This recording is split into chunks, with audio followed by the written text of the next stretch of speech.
Shalom saudaraku, jumpa lagi dengan saya Pak Yoyo dalam Embun Bayi.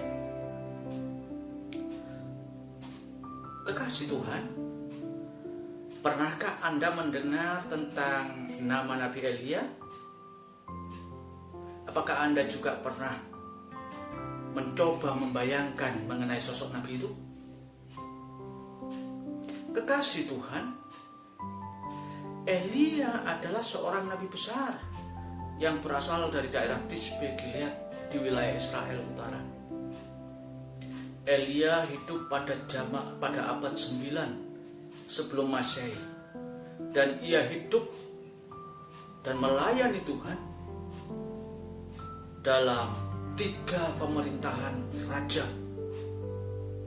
yaitu Raja Ahab yang dilanjutkan oleh Raja Ahasya, kemudian digantikan oleh Yoram.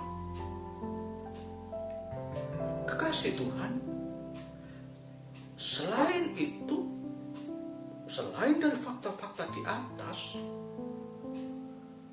ada beberapa fakta lain yang sangat menarik dari sosok Nabi Elia, yaitu Elia seorang nabi yang hidup dekat dan taat kepada Allah, sebagaimana diceritakan di kitab 1 Raja-Raja pasal 17 ayat yang pertama sampai yang kelima. Kemudian fakta yang kedua yang menarik ialah ketika Elia berkata bahwa hujan tidak akan turun, maka hujan pun tidak turun selama 3,5 tahun, yaitu 3 tahun dan 6 bulan. Itu diungkapkan di dalam 1 Raja-Raja 17 ayat 1 dan ke-7. Kemudian juga ada di surat Yakobus pasal 5 ayat yang ke-17.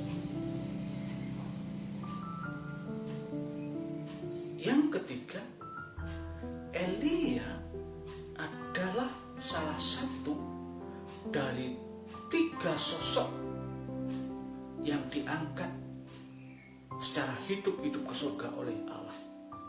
Tentunya selain Henok dan Tuhan Yesus Kristus. 2 Raja-Raja pasal yang kedua ayat 1 dan ke-11. Juga kitab Kejadian 5 ayat 23 sampai 24.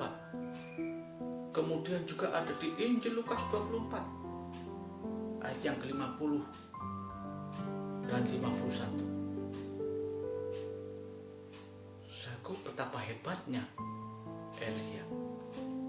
Namun demikian, kekasih Tuhan, tahukah Anda bahwa ketika krisis melanda negeri itu, yaitu negeri Israel waktu itu, sebagai akibat dari adanya kemarau yang berkepanjangan, ternyata Elia juga terkena dampaknya. Padahal kemarau itu terjadi juga sebagai akibat dari perkataan yang diucapkan oleh Elia. Dari peristiwa ini, setidaknya ada 2 pelajaran yang sangat berharga bagi kita.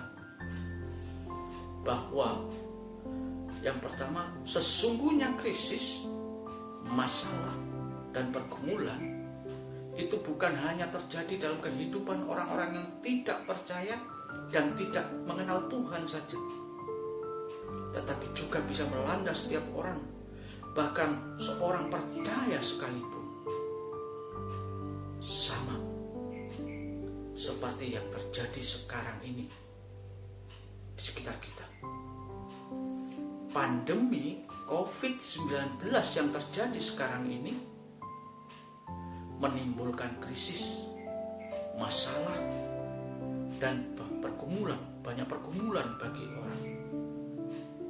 Baik itu krisis secara kesehatan maupun krisis ekonomi.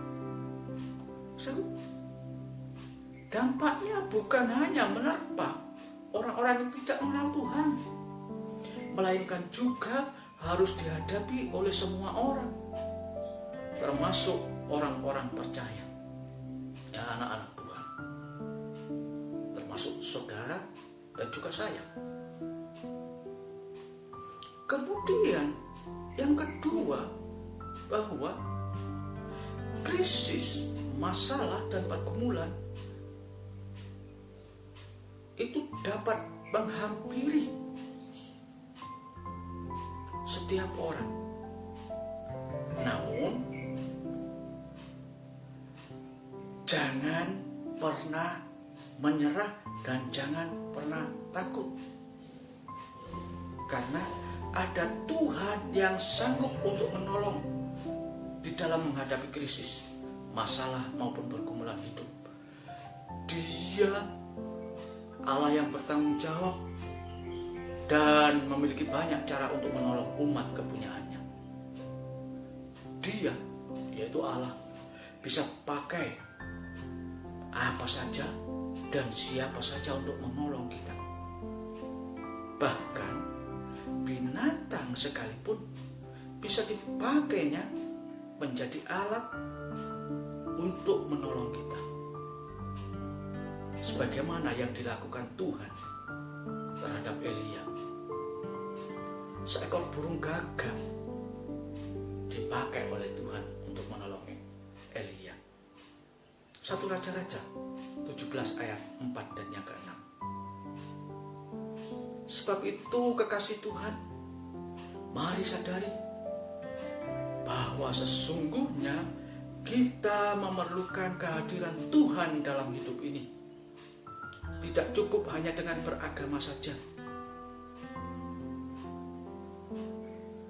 Dia adalah Allah yang sanggup menolong dan memampukan kita dalam menghadapi krisis, masalah maupun pergumulan hidup.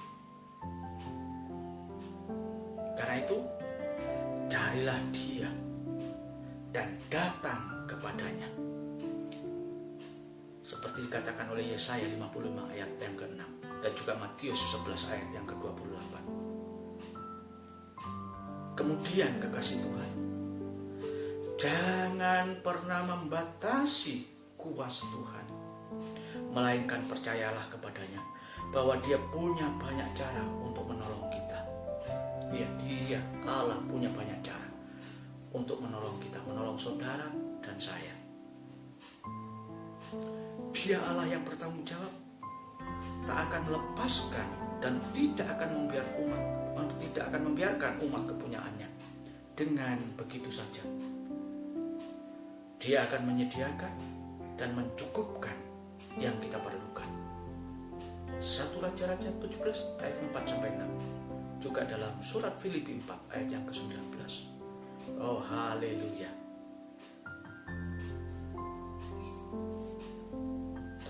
Salam sehat, tetap semangat.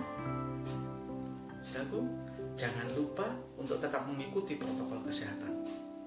Selamat menikmati pertolongan Tuhan dan pemeliharaan Tuhan. Tuhan Yesus memberkati. Shalom.